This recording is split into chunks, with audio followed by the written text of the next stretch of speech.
नमस्कार दोस्तों, good morning, जय हिंद। एक बार फिर से मैं आप सभी का बहुत बहुत स्वागत करता हूं, अभिनंदन करता हूं अपने YouTube चैनल ग्रेडियंट एकेडमी सिर्फ ज्ञान और शिक्षा में। दोस्तों, आज का हमारा यह वीडियो विशेष रूप से BPSC फेज 2 शिक्षक भर्ती परीक्षा के अंतर्गत वर्ग 6 से 8 के अध्यापक की तैयारी करने वाले अभ्यर्थियों के लिए है। दोस्तों, सिलेबस आपका 150 नंबर का रहने वाला है, जिसमें 30, 40 और 80 ये 3 भाग में बांटा गया है। 30 नंबर का आपका हिंदी और इंग्लिश के प्रश्न रहेंगे, 40 नंबर के आपके सामान्य अध्ययन के प्रश्न रहेंगे दोस्तों, और 80 नंबर का विषय से प्रश्न रहेगा। यदि आप गणित और विज्ञान लिए हैं तो गणित और विज्ञान विषय से 80 नंबर का प्रश्न आपसे पूछा जाएगा, वस्तुनिष्ठ प्रकार के, जहां पे कोई निगेटिव मार्किंग नहीं है, तो आप सभी प्रश्नों को अटेम्प्ट कर सकते हैं। तो आइए आज के वीडियो में देखते हैं विज्ञान के काफ़ी महत्वपूर्ण प्रश्न। दोस्तों, यदि आप इस चैनल पर नए हैं तो चैनल को सब्सक्राइब कर लीजिए और नोटिफिकेशन ऑल कर लीजिए, ताकि जब कभी भी वीडियो अपलोड किया जाए तो ऑटोमेटिक आपको नोटिफिकेशन मिल सके और आप आसानी से देख सके। तो आइए दोस्तों, शुरू करते हैं विज्ञान का सबसे महत्वपूर्ण प्रश्न। BPSC phase 2 class 6 to 8 subject special paper math and science, full marks 80 और आपका पूरा एग्जाम होगा दोस्तों 2 घंटे 30 मिनट का। तो आइए पहला प्रश्न देखते हैं। निम्न में कौन एक सदिश राशि नहीं है? यहां पे क्वेश्चन पढ़ने में आपको ध्यान देना है दोस्तों।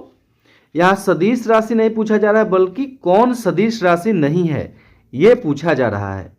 तो सही उत्तर हो जाएगा ऑप्शन डी, विद्युत धारा। बाकी आप देख रहे हैं वेग, बल, त्वरण, विस्थापन इत्यादि जो है सदिश राशियां होती है। तो सदिश राशि क्या होती है? वैसी भौतिक राशियां जिनमें दिशा और परिमाण अर्थात मात्रा, मैग्नीट्यूड, ये दोनों हो, उसे सदिश राशि कहते हैं।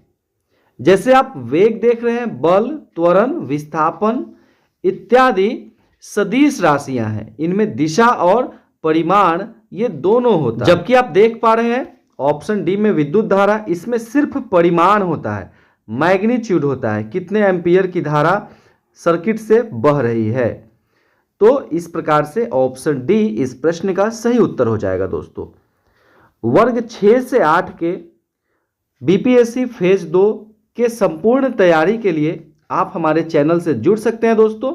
इस नंबर पर संपर्क करके 7091443130 दोस्तों व्हाट्सएप प्रिपरेशन ग्रुप से जुड़ सकते हैं, जहां आपको पूर्णतः सिलेबस के अनुसार संपूर्ण सटीक और बेहतर तैयारी कराई जा रही है। PDF नोट्स, लाइव क्लास एवं प्रैक्टिस सेट के माध्यम से।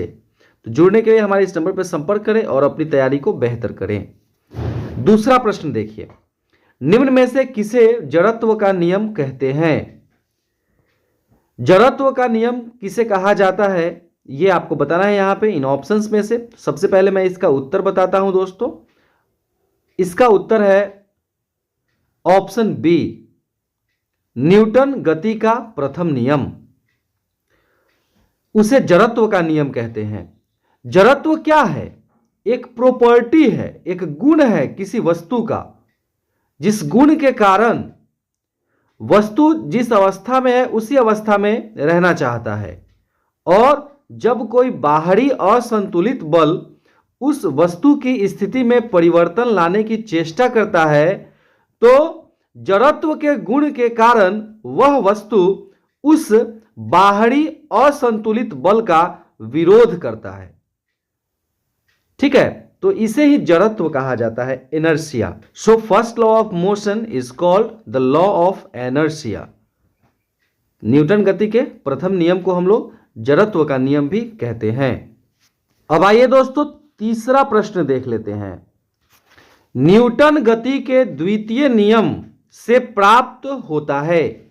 अर्थात न्यूटन के गति के दूसरे नियम से हमें क्या प्राप्त होता है। इन ऑप्शंस को सावधानी से पढ़ें। बल की परिभाषा बल के लिए व्यंजक, जड़त्व की परिभाषा जड़त्व के लिए व्यंजक। तो दोस्तों इसका सही उत्तर हो जाएगा ऑप्शन बी। न्यूटन गति के द्वितीय नियम से हमें बल के लिए व्यंजक प्राप्त होता है। ठीक है, क्या व्यंजक प्राप्त होता है? F is equal to M A, force बराबर मास गुने एक्सेलरेशन, बल बराबर द्रव्यमान गुने त्वरण। ये एक्सप्रेशन हम लोगों को न्यूटन गति के दूसरे नियम से प्राप्त होता है। और न्यूटन गति का दूसरा नियम क्या है? तो संवेग में परिवर्तन की दर आरोपित बल के समानुपाती होती है और यह परिवर्तन बल की दिशा में होती है। ठीक है, the rate of change of linear momentum is directly proportional to the external applied force and this change takes place in the direction of application of force। तो ऐसा है दोस्तों न्यूटन गति का दूसरा नियम। ठीक है, चलिए अब हम लोग आगे बढ़ते हैं। चौथा प्रश्न देख लेते हैं। अभिकेंद्रीय बल की दिशा है। अभिकेंद्रीय बल सेंट्रीपिटल फोर्स, उसकी दिशा किधर होती है? तो सही उत्तर हो जाएगा ऑप्शन ए, केंद्र की ओर लगता है ना, केंद्र की ओर लगता है।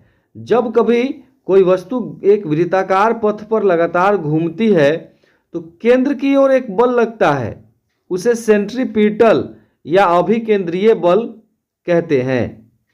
आप देखेंगे जब आप धागे में एक गेंद को या कोई छोटी वस्तु को बांधकर नचाएंगे तो आपको उसे हमेशा वृत्ताकार पथ पे गति में रखने के लिए अपनी तरफ एक खींचना पड़ता है। आप देखिएगा एक केंद्र की तरफ आपको खींचते रहना पड़ेगा, तब जाके वो गोल गोल गोल गोल वृत्ताकार पथ पे घूमते रहेगा। तो वो खींचने वाला जो फोर्स है अंदर की ओर, वो जो है उसे कहते हैं सेंट्रीपिटल या अभिकेंद्रीय बल। इसे वास्तविक बल कहा जाता है दोस्तों। आइए पांचवा प्रश्न देख लेते हैं फटाफट से हम लोग। इस वीडियो को अंत तक जरूर देखें दोस्तों, तभी जाके आपको पूरा फायदा होगा। वीडियो को स्किप करते हैं, छोड़ के भागते हैं, फिर दोस्तों आपको ज्यादा फायदा नहीं होने वाला है। चलिए हम लोग नेक्स्ट प्रश्न देखते हैं। पांचवा प्रश्न, कपड़ा सुखाने की मशीन कार्य करता है। कपड़ा सुखाने की जो वॉशिंग मशीन होती है दोस्तों, वो किस सिद्धांत पे कार्य करता है ये आपको बताना है इस प्रश्न में। तो सही उत्तर हो जाएगा ऑप्शन बी, अपकेंद्रीय बल।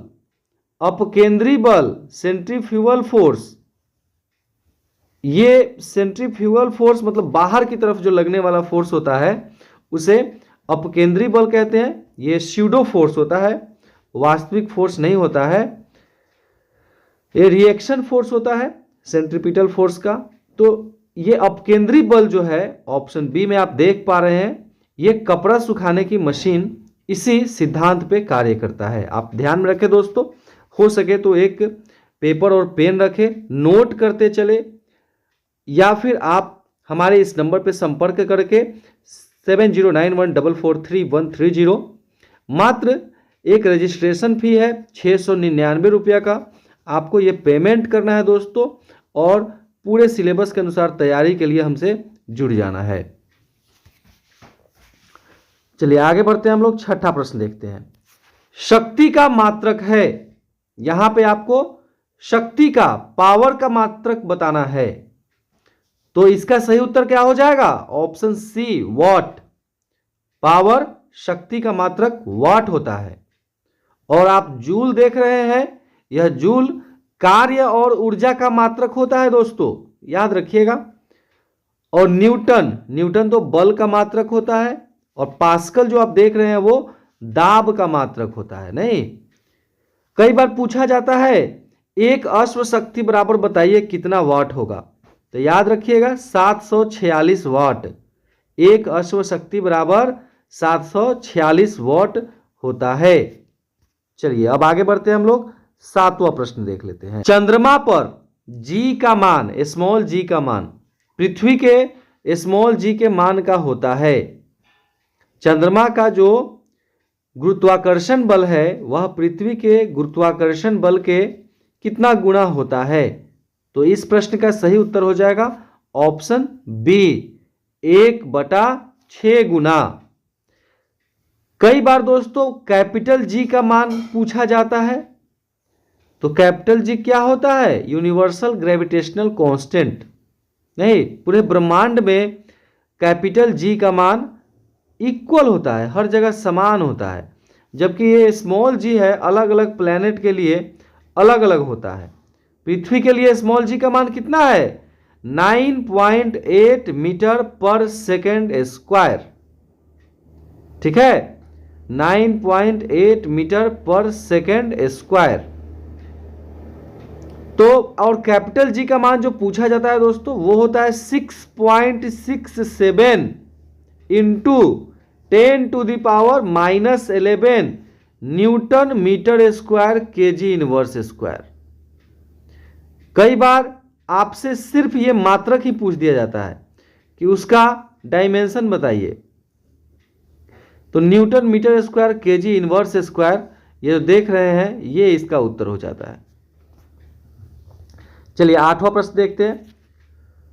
पृथ्वी के लिए पलायन वेग का मान है। पृथ्वी के लिए पलायन वेग का मान क्या होता है? पहले इसका उत्तर बताते हैं दोस्तों, फिर इसको एक्सप्लेन करेंगे। तो सही उत्तर हो जाएगा ऑप्शन सी, 11.2 किमी प्रति सेकेंड। पलायन वेग वह वेग होता है जिस वेग से यदि पृथ्वी पर से किसी वस्तु को ऊपर की तरफ फेंक दिया जाए तो वह वस्तु लौट कर नहीं आएगी। यदि कोई वस्तु पृथ्वी से ऊपर की ओर 11.2 किलोमीटर प्रति सेकंड की रफ्तार से चल दे तो वह लौट के दोबारा पृथ्वी पर नहीं आएगी। इसे पलायन वेग, एस्केप वेलोसिटी कहते हैं। चलिए 9वां प्रश्न देखिए। एक माध्यम से दूसरे माध्यम में जाने पर नहीं बदलता है। इन ऑप्शंस में से ऐसा क्या है जो एक माध्यम से दूसरे माध्यम में जाने पर नहीं बदलता है? दोस्तों ध्यान दीजिएगा, तो सही उत्तर हो जाएगा ऑप्शन डी, ध्वनि की आवृत्ति, फ्रीक्वेंसी। ध्वनि की जो फ्रीक्वेंसी है वह नहीं बदलती है यदि ध्वनि एक माध्यम से दूसरे माध्यम में चली जाए तो। ठीक है दोस्तों, चलिए काफी महत्वपूर्ण प्रश्न हमारे एक्सपर्ट टीम के द्वारा चुना गया है दोस्तों। 10वां प्रश्न देखिए दोस्तों। प्रतिध्वनि सुनने के लिए श्रोता और परावर्तक सतह के बीच की दूरी कम से कम कितनी होनी चाहिए? प्रतिध्वनि अर्थात इको सुनने के लिए श्रोता और परावर्तक सतह के बीच की दूरी कम से कम कितनी होनी चाहिए, ये आपको बताना है इस प्रश्न में। तो सही उत्तर हो जाएगा ऑप्शन सी, 17 मीटर। कम से कम 17 मीटर होना चाहिए। ठीक है, और कई बार पूछा जाता है कान पर ध्वनि का प्रभाव कितना देर के लिए रहता है? तो सही उत्तर है 1/10 सेकेंड के लिए। ठीक है, तो क्या होता है इको, प्रतिध्वनि? तो यदि ऊंची इमारत या पहाड़ के पास चिल्लाएंगे दोस्तों, चिल्लाने पर वही ध्वनि थोड़ी देर के बाद पुनः सुनाई पड़ती है, इसे ही प्रतिध्वनि कहा जाता है या इको कहा जाता है। एक बार बोल देंगे, एक बार कस के कू कर देंगे तो उधर से कू कू ऐसे आवाज आपको आता रहेगा दोबारा, है ना? तो इसे ही प्रतिध्वनि कहा जाता है। चलिए 11 नंबर प्रश्न देख लेते हैं। पृथ्वी का वायुमंडल गर्म होता है। पृथ्वी का वायुमंडल किस विधि के द्वारा गर्म होता है? ऊष्मा स्थानांतरण की वो कौन सी विधि है जिसके द्वारा पृथ्वी का वायुमंडल गर्म होता है? हमें कमेंट के माध्यम से दोस्तों उत्तर आप जरूर बताएं। यदि इस प्रश्न का उत्तर आप जानते हैं तो प्रश्न संख्या के साथ। हमारे पास दोस्तों हमारे चैनल के द्वारा 3 बैच चलाया जा रहा है। एक बैच है वर्ग 6 से 8 एवं वर्ग 9 से 10 के परीक्षा की तैयारी के लिए, और दूसरा बैच है सक्षमता परीक्षा की तैयारी के लिए जो नियोजित शिक्षकों को देनी है राज्यकर्मी बनने के लिए, और तीसरा बैच है बिहार दरोगा, बिहार एएसआई परीक्षा की तैयारी के लिए। इस तीनों बैच का स्पेशल व्हाट्सएप ग्रुप है, लाइव क्लास, पीडीएफ नोट्स और स्पेशल टेस्ट सीरीज चल रहा है दोस्तों हमारे चैनल के द्वारा। ज्वाइन करने के लिए हमारे इस नंबर पे आप संपर्क करें। हमारी यह विनती है आप सभी से कि सिर्फ व्हाट्सएप मैसेज के द्वारा आप अपनी बात को रखें, या सिर्फ पेमेंट करें और व्हाट्सएप पे आप स्क्रीनशॉट भेज दीजिए, ऑटोमेटिक आपको ग्रुप से जोड़ दिया जाएगा। आप अपना नाम और किस विषय की तैयारी कर रहे हैं, किस परीक्षा की तैयारी कर रहे हैं, और अपने जिला का नाम, ये 3 बातें लिखकर हमें व्हाट्सएप करें स्क्रीनशॉट के साथ।